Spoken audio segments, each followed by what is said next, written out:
Imagine un monde où tu es jugé pour des choix que tu n'as jamais vraiment faits. Un monde où croire ou ne pas croire n'est pas ton choix. Ce monde existe, il s'appelle l'islam. Allah égare qui il veut et il guide qui il veut. Donc ta foi n'est pas vraiment un choix. C'est Dieu qui t'a fait croire. Et ton voisin, s'il ne croit pas, c'est Dieu qui l'a égaré. Comment donc peut-on parler de justice si la faute est décidée d'en haut? Quiconque Allah veut guider, il lui ouvre la poitrine à l'islam, et quiconque il veut égarer, il rend sa poitrine étroite. Si tu es musulman, c'est parce que Dieu l'a voulu, mais si tu es chrétien, c'est que Dieu t'a égaré. Et pourtant, tu es coupable, tu mérites l'enfer, pour un choix que tu n'as jamais eu la liberté de faire. Alors, imagine que je dise à un musulman, pourquoi m'en vouloir de m'être converti au christianisme? Selon votre propre livre, c'est Dieu qui m'a égaré. Vous ne pouvez vouloir que si Allah veut. Donc ta volonté de croire ou de ne pas croire, c'est Dieu qui la décide. Mais alors, comment Dieu peut-il juger des hommes pour des choix qu'il a lui-même prédéterminés? Dans le christianisme, c'est l'inverse. Dieu veut que tous soient sauvés, mais il laisse l'homme libre. Libre d'aimer, de croire ou de rejeter. Parce qu'un amour sans liberté n'est pas de l'amour, et une foi sans choix n'est qu'un programme. Dieu ne t'impose pas la foi, il l'offre, et c'est à toi de répondre. Alors pose-toi cette question, lequel de ces dieux est juste? Celui qui juge tes choix ou celui qui te condamne pour ses propres décisions? A'udhu billahi minash shaitanir rajim. Bismillahir rahmanir rahim. Assalamu alaikum rahmatullahi wa barakatuh. Louange Allah, créateur des cieux et de la terre, celui qui n'a jamais goûté à la mort et qui ne goûtera jamais à la mort, quelles que soient les circonstances ou les réalités, et celui qui n'a jamais et jamais au grand jamais été transporté par Satan et qui ne le sera jamais. Vous avez écouté le monsieur, je crois bien son profil, il a mis Ahmed. Vous savez, après on va le répondre coraniquement. Pour le moment, on va essayer de danser dans ce petit jeu malin qu'ils aiment faire. Et je vous ai toujours dit, je vous dis, quand vous voyez les non-musulmans, surtout mes parents chrétiens, vous reprochez quelque chose à l'islam, ne vous fatiguez pas. Il y a pire chez lui là-bas. Mais simplement, ils font preuve de mauvaise foi. Si vous l'avez bien écouté, il est en train de faire ce jeu de non que, ou si on n'a pas le choix, dans une région où on n'a pas le choix, Dieu fait ce qu'il veut. Est-ce que c'est un Dieu de justice? C'est programmé. On fait pas, les frères, on va pas faire trop long le fil. On va d'abord prendre un passage pour lui retourner l'ascenseur. On prend d'abord leur prophète à eux, Monsieur Paul, Romains 9, à partir du verset 17. C'est ainsi que l'Écriture dit au Pharaon, je t'ai suscité précisément pour montrer en toi ma puissance et pour que mon nom soit proclamé par toute la terre. Ainsi donc, il fait miséricorde à qui il veut et il endurcit qui il veut. Monsieur Ahmed, ton Dieu, on dit il fait miséricorde à qui il veut. Il endurcit qui il veut. C'est s'il est content, moi il va rendre mon cœur dur, je n'ai pas accepté le christianisme.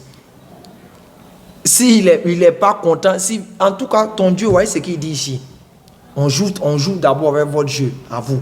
Et il dit encore que Pharaon là, c'est lui-même qui a créé Pharaon pour qu'il Pharaon puisse faire cette action là, pour qu'il puisse manifester sa gloire. Ça c'est un d'abord.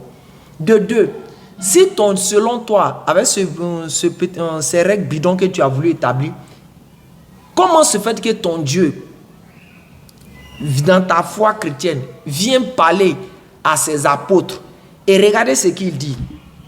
On prend rapidement, famille, on prend Marc 4 à partir du verset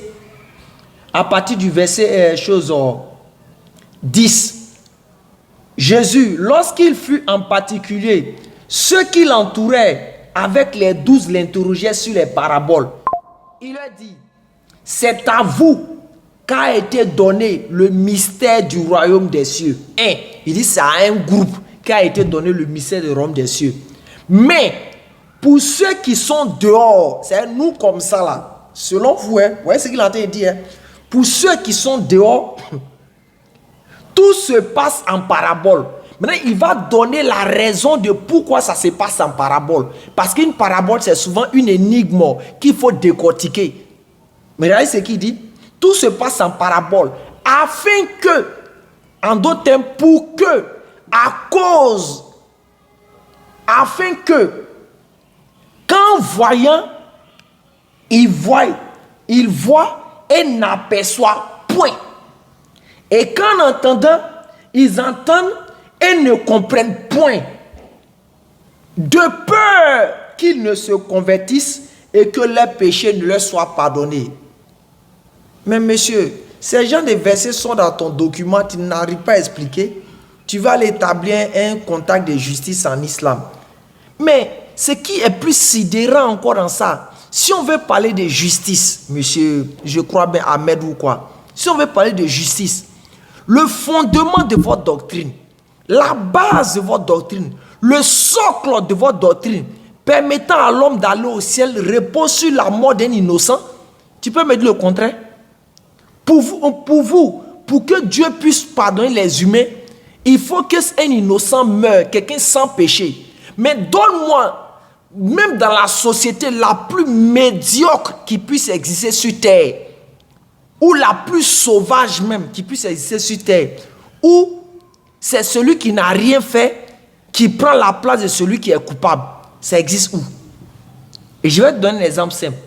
Toi, sûrement, monsieur Ahmed, tu as ton frère qui est peut-être un voleur ou un braqueur. Les gens le connaissent au quartier.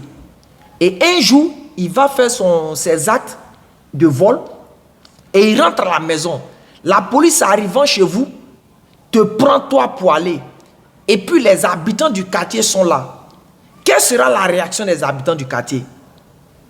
Immédiatement, la première réaction des habitants du quartier vont dire, mais pourquoi on arrête Ahmed? Pourquoi on arrête Ahmed? Parce que ce n'est pas Ahmed qui a volé, c'est son frère. Donc si on doit juger quelqu'un, ça sera chose le frère de Ahmed et non Ahmed. Donc la population immédiatement, animée de cet esprit de justice, va immédiatement commencer à dire non, Ahmed est innocent, c'est pas lui, c'est son frère. Mais vous, dans votre doctrine à vous, spécifiquement dans votre doctrine à vous qui est le christianisme, là-bas ce n'est pas le cas. Là-bas c'est celui qui n'a rien fait la même, c'est lui qui est coupable. C'est ça qu'on appelle la justice. Et c'est ça que tu veux comparer avec l'islam? Oh monsieur, quand même, il faut te revoir, monsieur, revois-toi. Le Coran est clair, Sourate 18, après du verset, je crois bien 29. La vérité émane de ton Seigneur. Quiconque le veut, qu'il croit. Quiconque le veut, qu'il me croit. Cependant, nous avons préparé l'enfer pour les injustes. Tous les versets que tu as pris, on va réexpliquer ça dans un autre contexte encore bien clair. Les gens vont être éclairés. Pour le moment, on voulait te montrer que ta mauvaise foi et ta malice que tu voulais faire, c'est pire dans votre document qui est ici présent. Sur ce, la vérité reste la vérité. Le mensonge reste le mensonge. Assalamu alaikum rahmatullahi wa barakatuh.